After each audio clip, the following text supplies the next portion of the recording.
The governor made a very important point about trying to strike the right balance between dependence on bank financing and bond financing. I think one of the key takeaways from the European sovereign crisis is the sheer size of some of those banking sectors, the contingent risks that they pose to sovereigns. And I think we can collectively agree that we probably all underappreciated some of those risks. Where do you see Asia coming out on balance? Obviously, the banking sectors have remained resilient, but as our presenters have illustrated, the bond markets remain quite small. So perhaps you could talk about how you see the development of the bond markets and how that underpins the general improvement of creditworthiness in Asia going forward. Okay, today I'm representing the group of the local credit rating agencies. As you know, the local credit agency is a bit different from the international credit rating agencies. But as the chairman of the ACRA, we've been creating some work for the development of the bond market in the region. But actually, the Asian economies are the least exposed to the so-called European sovereign debt crisis. And then still we have some kind of the benefit based on the, we learned a lot based on the lessons in European sovereign debt crisis and also the Lehman shock. In a word, I should say, be careful the European banks and then US banks, not the Japanese ones. This is the kind of the lesson that we've learned. And actually, this global, say, financial crisis gave us the opportunity to recognize anew the importance of the bond market in the region. So ACRA was established back in 2001. We've been gradually doing some kind of seminars and workshops how to contribute to the development of the bond market in the region. So actually, as mentioned by Mr. Stromer and also the Mr. Governor, we still have some space for the corporate bond issuance. Actually, volume of the outstanding, saying that 10 years ago, only the, say about 400 billion US dollar equivalent, say by the 8 Asian countries. But now it rose up to 12 times and then amount up to the, say, around 5 trillion US dollar equivalent. But there still is some space for the corporate bond issuance. So in that sense, some kind of the, say, effort needed how to enhance the cross-border investment in the region. Michael, maybe I can turn to you. Again, in the governor's opening presentation, he kind of alluded to the fact that S&P has downgraded more AAAs than some of the other rating agencies. And we would love to hear about the lessons learned from, I think, this crisis for you all. How you approach ratings, has it changed? And maybe talk about it through the lens of Asia. I think Asia has probably differentiated itself in terms of how it's regulated its banks, heavier reliance on macroprudential type regulations. Should we expect further upgrades based on kind of the status quo in Asia, or are you looking for a deepening of the bond market and a diversification of funding sources? Maybe just walk us through the lessons learned and the way forward. Okay, thank you, Philippe. Yes, and the governor also talked about the convergence of credit ratings in developing markets and highly developed ones. And that certainly appears to be the case. I think over the past 10 years after the impact of the Asian financial crisis of the late 1990s had been fully digested, the overall direction of credit ratings in emerging markets has been up, while that of ratings in developed economies has been down. In 2011 alone, we upgraded close to 20% of our speculative grade ratings, which are highly populated by emerging markets, of course, and we similarly downgraded close to 20% of our investment grade ratings, which again are biased towards developed economies. And you look at some examples. For example, Japan and China now are rated the same by Standard & Poor's at AA-. Japan, though, has a negative outlook. So, yes, I think we can expect some further convergence. It's possible in the long term that we will see many emerging markets catching up with developed economies in terms of credit ratings. But I would caution against the risk of extrapolating from the trends over the past 10 years and just drawing a fixed line into the future. It is difficult to be in the business of predicting the future, but if anything, drawing straight lines will lead to the wrong direction, the wrong conclusion. Our expectations for credit ratings in Asia Pacific actually this year are fairly balanced. Our basic assumptions, and these really concern the global environment, are for a relatively mild recession in Europe, a continued rather tepid recovery in the US, and a soft landing in China. But that being said, Asia is not decoupled from the rest of the world. The greatest danger probably to the region is what is happening in the Eurozone. If we were to see a deepening or an acceleration of the recession there, or changes in market sentiment, it could very well impact the region in terms of reducing exports, perhaps impacting capital flows, reversing capital flows. The region, of course, is also exposed to a possibility of increased energy prices.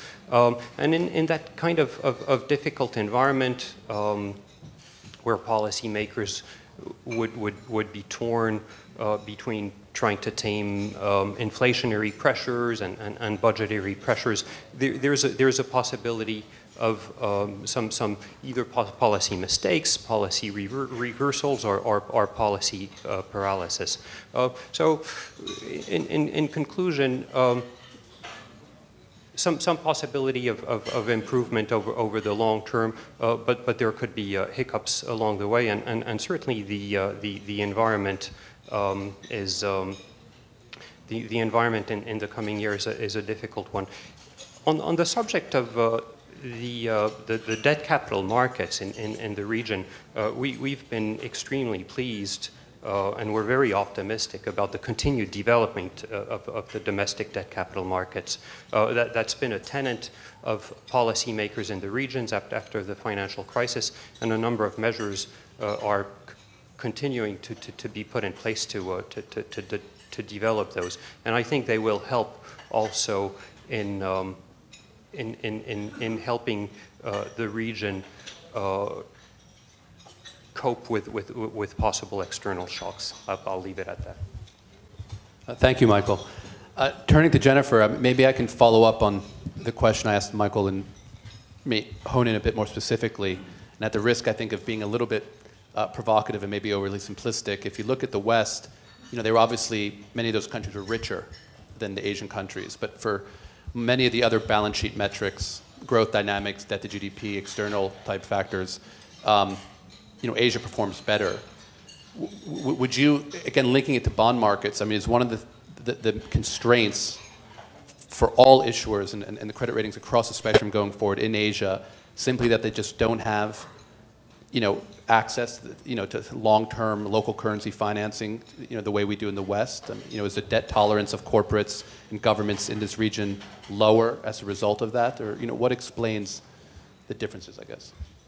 Philippe, I don't remember in the briefing that I was entitled to get the provocative questions, actually. I will ask increasingly provocative ones going forward. I will follow up on that with you afterwards.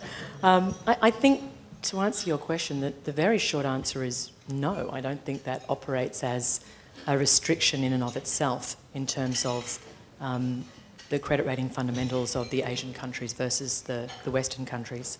I think, you know, a very important issue that's been discussed by a number of people today in terms of, you know, what lessons have been, you know, learnt from the recent Euro crisis and financial crisis. I think it's quite interesting to answer it with another question, and at the risk of being too simplistic, that I think what has become more evident in the way that the Asian countries have been able to withstand the crisis is how well they learnt the lessons from the Asian financial crisis.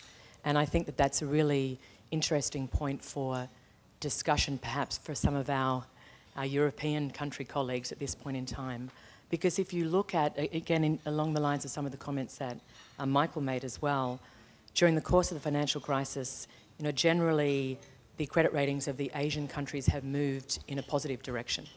And I think there are a number of key reasons for that. Relatively consistent across the region. Obviously, they vary from country to country. But if you look at the fairly strong and improving fiscal position of their various governments, many of the countries have very strong banking sectors, very deep, very liquid. There's been significant policy changes in terms of regulation. And of course, many of the Asian countries have been in the enviable position of having strong economic growth. But if you look back at some of those issues, many of those are the result of reforms that were undertaken after the Asian financial crisis. So the banking sector restructuring that occurred, some of the policy changes that took place, you know, the reduction in reliance on external debt and so on.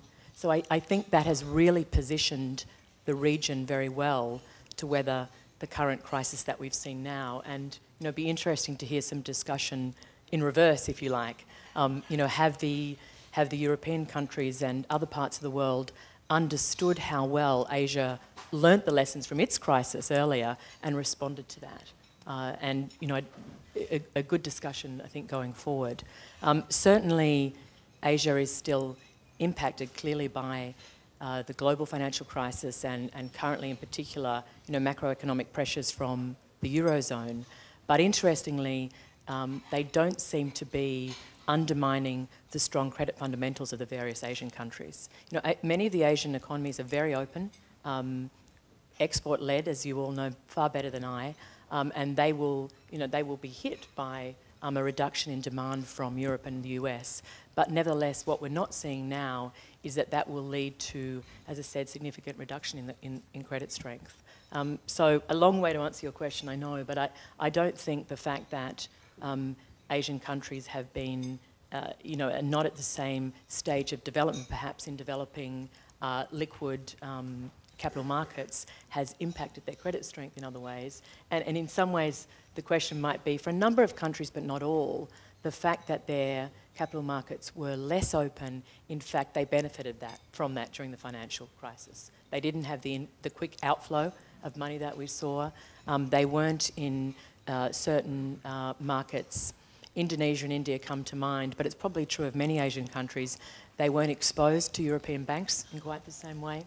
So in some ways it benefited them during the recent period, but I don't think it was the main course of credit strength in the Asian region. I think it was really about the structural reforms that many countries were able to put into place over the last decade or so. Okay, I appreciate that. I think that's, you raised some very good points. And so maybe, you know, back to Dr. Imai, you know, I guess I would ask if you broadly agree with what Jennifer said. And when you think about the lessons that were learned by Asia, you know, have they moved aggressively enough post-97 in terms of building domestic bond markets? I was struck by Mr. Hong Tran's presentation, you know, looking at the investor assets under management. You do have high savings rates in these countries, and seemingly not enough of it's being channeled into bonds. You know, it's a question, is it a demand-driven story, or do we not have the supply from governments or corporates? Is it a little bit of both? Maybe you could talk a bit more about that dynamic and what steps you think policymakers need to take in the region to accelerate it. Before that, I want to say one thing. I'm still wondering, actually, she said Asian countries' ratings are moving positive or forward. But actually, I'm wearing two hats. I'm representing the ACRA, and also I'm advisor of the Japanese International Credit Rating Agency called JCR. Always the rating given by U.S. giants to the Asian sovereigns lower than that given by JCR. 10 years ago, maybe 1 to 4 notch difference to certain Asian sovereigns. Now, after 10 years, still the 1 to 3 notch difference between JCR, Japanese International Rating Agency's rating, and U.S. giant S&P Moody's. So maybe some kind of the fundamental, basic methodological difference.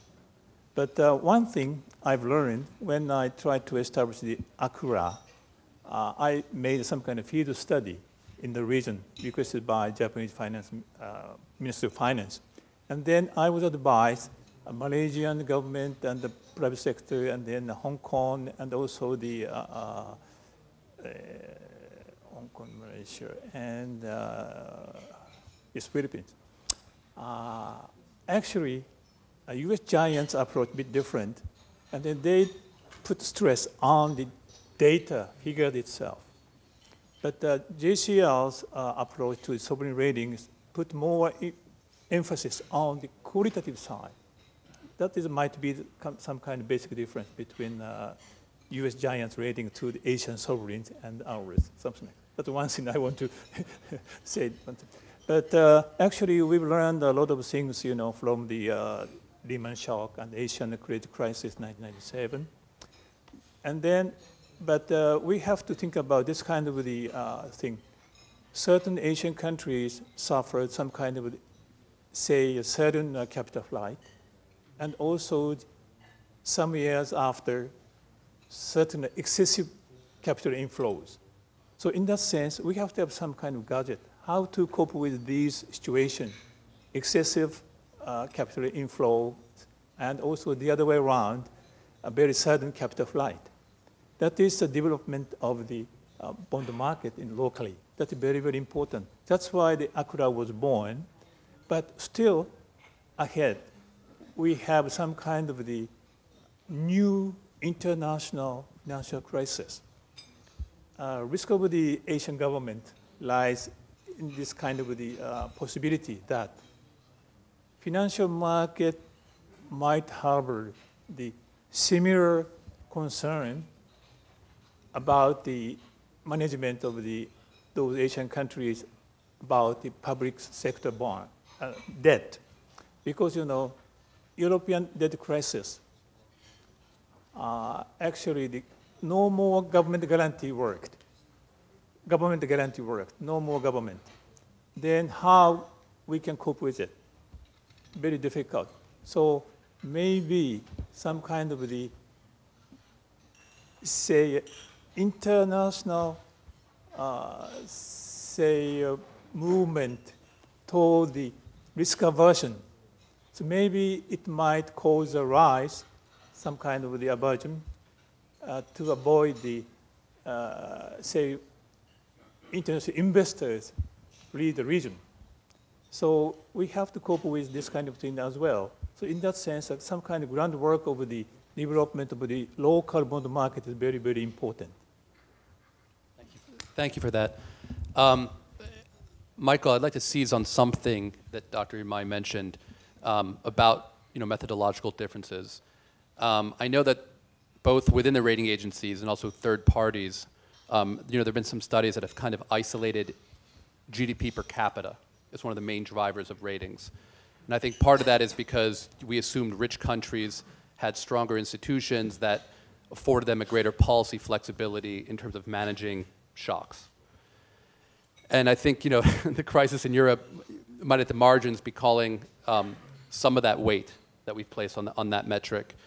And so the question is, have we given too much credit to countries in the West and maybe not enough credit to developing Asia in terms of their ability to kind of cope with and manage economic cycles? And is there a rethink that could drive, additional ratings upgrades here? Thanks, Philippe. Well, yes, as you pointed out, GDP per capita is one of the elements that we look at in our criteria for assessing sovereigns. It's one of 5 broad factors.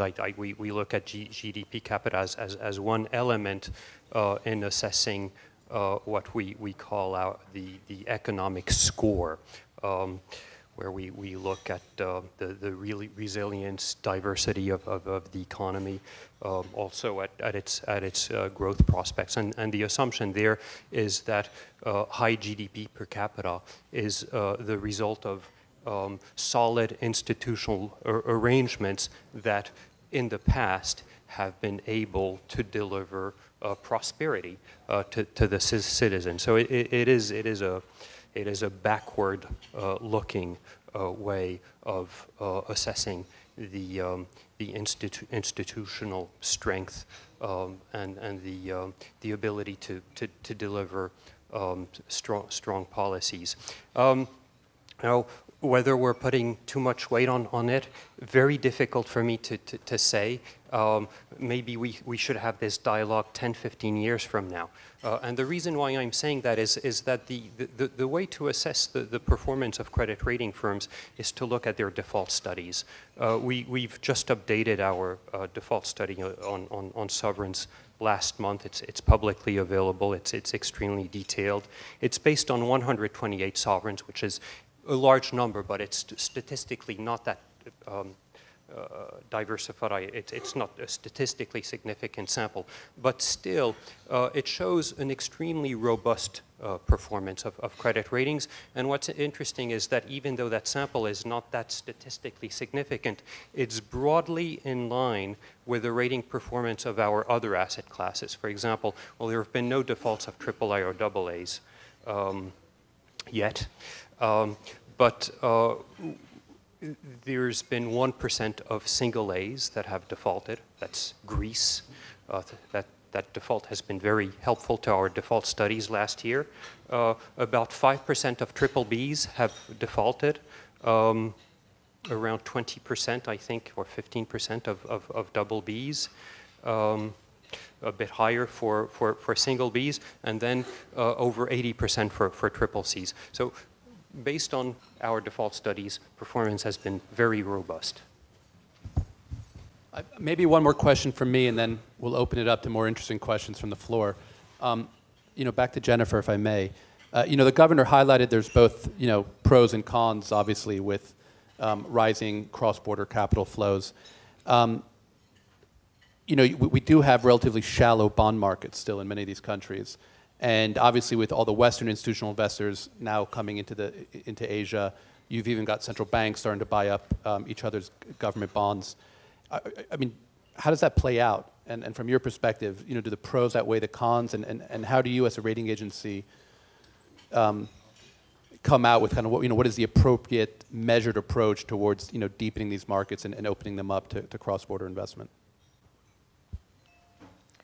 I think the issue, when we think about it from a credit rating perspective, is to understand, the nature of investment that is going into a particular country. What is required, where is it coming from, those kinds of issues. And I know that, John Sturmer talked about the issue of not only, if you like, global money going into Asian markets, but Asian money going into other Asian markets. So I think to the extent that there is the ability to create an open, deep, liquid domestic market, there is potentially the ability for a country to have ongoing sources of investment that it can help it support its growth. And it seems to me that that's probably the key issue that we need to think about when we're talking about the development of capital markets. What's our objective in wanting them to be developed? What are we trying to do? And I think what we're trying to do there is facilitate capital flows in order for there to be, ongoing investment into a given country. The way that needs to be done, I think, is, obviously really not particularly a question for rating agencies. I think we can have a role to play in facilitating that by assigning, credit ratings, which we think of as being, the language of credit, so people who are not necessarily familiar with every detail of that country or that credit, have an opinion that they can use as a starting point for analysis. But there are clearly lots of other measures that need to be done in order for markets to become open and transparent. So it's not simply around use of ratings or regulation of rating agencies, but around the type of regulation that a particular government would like to put in place. And of course there are issues there that needs to be aligned with their own policy decisions as well. So a lot of different issues around opening up of markets, but I think very importantly understanding first off perhaps, what is the objective behind wanting to do that.